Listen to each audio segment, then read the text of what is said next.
As one of just the 4 men in the room, I wonder if I can plead insignificance and maybe take us on a slightly different journey, which I hope if you'll bear with me for a couple of minutes. I absolutely spot on agree with Wendy that the purposefulness that women need for defining the way in which you progress your futures is absolutely intrinsic and fundamental.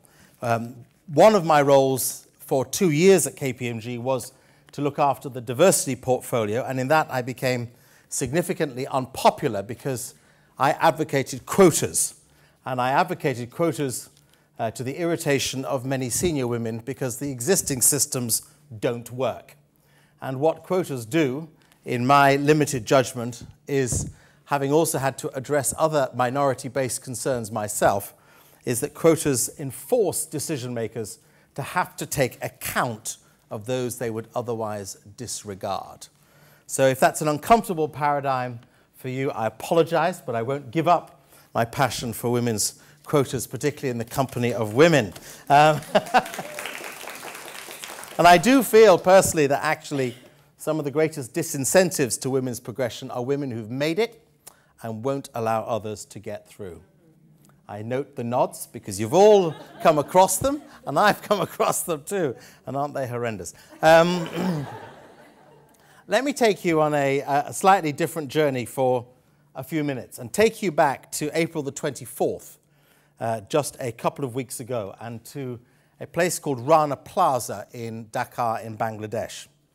A now famous factory collapsed, and in the tragic reminder, says the Washington Post, of a cheap way to get bargain goods, 1,200 mainly women were killed, and 1,800 mainly women were severely and significantly affected permanently, with their lives scarred, as in this case from last week's, this is the Wall Street Journal, the level of amputations of both arms and limbs that has subsequently followed.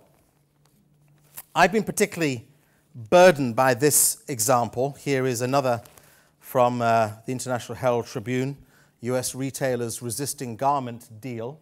You can notice the protester with the shame in the shape of a famous retailer, well known to many, and the multitudes of articles that have appeared from the New York Times to The Economist to The Guardian to the British newspapers galore to the BBC, to famous brands who had their production houses in there, such as H&M and Zara and Gap and Primark and Polo and Ralph Lauren and Tommy Hilfiger and a multitude of others. What's the issue there? The issue is that women were absolutely, in the most cruel way, discriminated as of no economic long-term value. They were placed at the highest risk possible. When fractures to the building had already appeared, they were told they had to, like slave workers, continue to function in order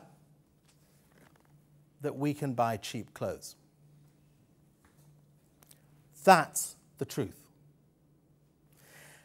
And when I was campaigning and advocating issues as a commissioner for the Commission for Racial Equality for 9 years here in the UK, I made it a strident point of my own strategy to say to black men and women in the UK, to say to Asian men and women in the UK, you exist in a paradigm of privilege. You have to learn to shift from being those who continuously seek your own progression to those who fight for those who are really on the margins of life. I believe those women in Bangladesh and those women who work in the Philippines and those women who work in the poor garment factories of any part of our world, those are the women who have zero rights. Their very lives were taken for granted in the pursuit of the brand labels that we wear with such ease. And I wonder whether something of the shift of women's responsibility and rights in our modern society should not be instead towards the progression of our own positions, not that that should be disregarded, and I don't disagree with a single thing that has been said so far, and would advocate it absolutely. But if all of the energy that is now focused on women's progression was as equally focused on the women who have no rights to progress, then we would see momentous and critical change.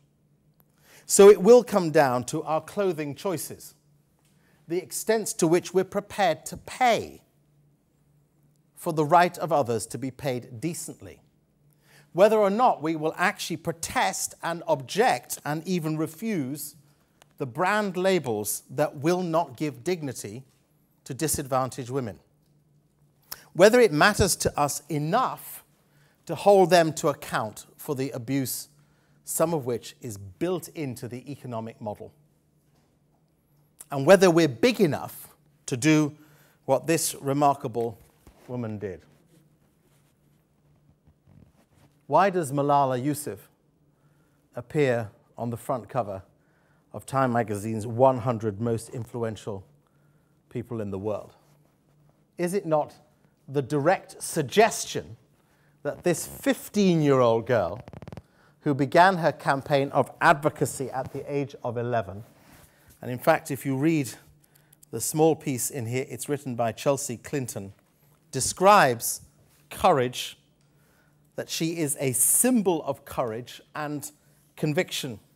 What was it that she made her lifetime's business from 11? The right of women and girls to be educated. We think that's not a big deal because we have it. From the business schools to the universities to the standards education that we so easily appreciate.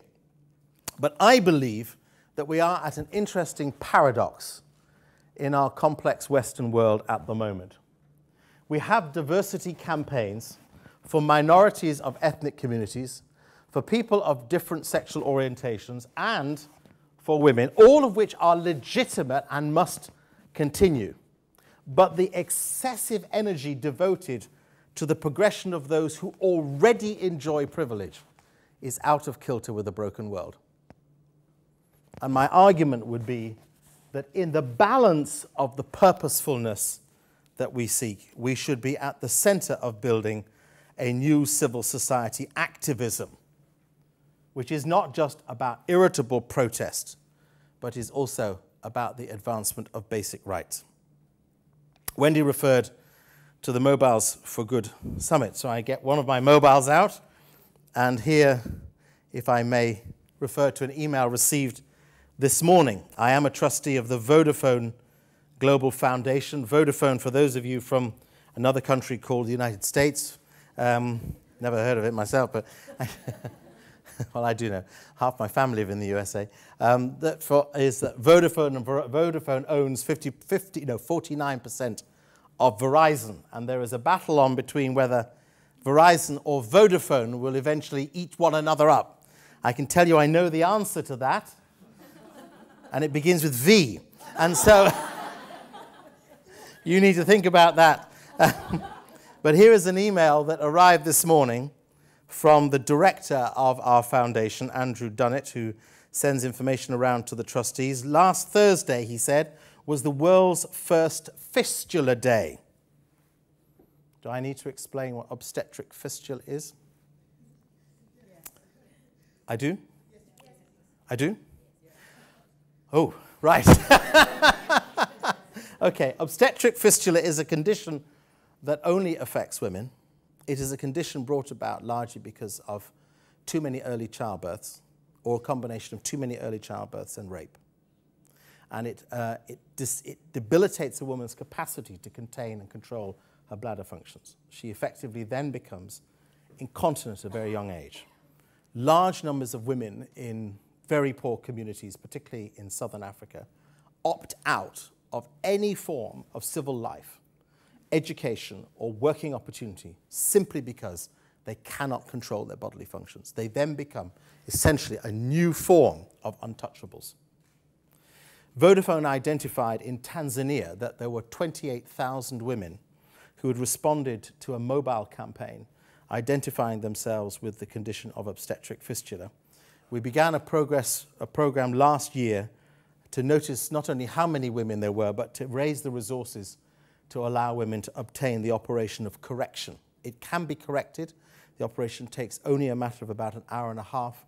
Vodafone provides the support on the mobile phone that allows women to get the bus fare to get to the hospital for operation. It provides the connection that allows women to register themselves for the operation and the continuing progressive further care. So last Thursday was the first World Fistula Day. Vodacom and Vodafone Foundation organized a bus tour throughout Tanzania of women who've been treated for fistula, promoting positive health messages about the condition and its cure. It prompted huge press interest in Tanzania. The Guardian ran a piece here in the UK. The UK High Commissioner gave a speech at an event hosted in the construction site of the new maternity hospital in Dar es Salaam, praising the work of Vodacom and Vodafone Foundation. The bus tour and the bulk SMS campaign has trebled the numbers of calls of women to the hotline asking for help. In another development yesterday, after 18 months of requests and meetings, we received our first legal document from USAID setting out the terms of our agreement, confirming that Vodafone has raised $20 million towards this campaign in the last year. Interestingly, USAID have also announced a further $70 million available for fistula campaigns in sub-Saharan Africa, which provide us with an opportunity to consider seriously a scale-up of the campaign in the DRC, Lesotho, Mozambique, and in Kenya. Finally, Michelle Obama looks likely to host a summit for African First Ladies at the hospital site in Tanzania when the president visits in late June.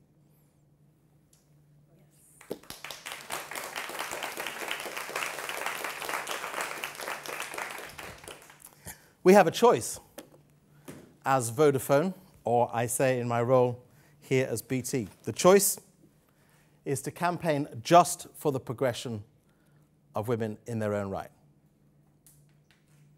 or to take on the tough headache that those who have no human rights as women, to give them the starter block of the beginning of basic dignity.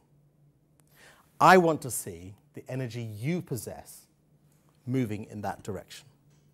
In the same way as I repeatedly and continuously say to the black communities of Britain, to the black communities of North America, and to the black communities wherever they feel disadvantaged, do as Martin Luther King did. Stop focusing on your color. Focus on your character. Because it's only the redefinition of character that will give us any sense of ultimate purpose. Thank you.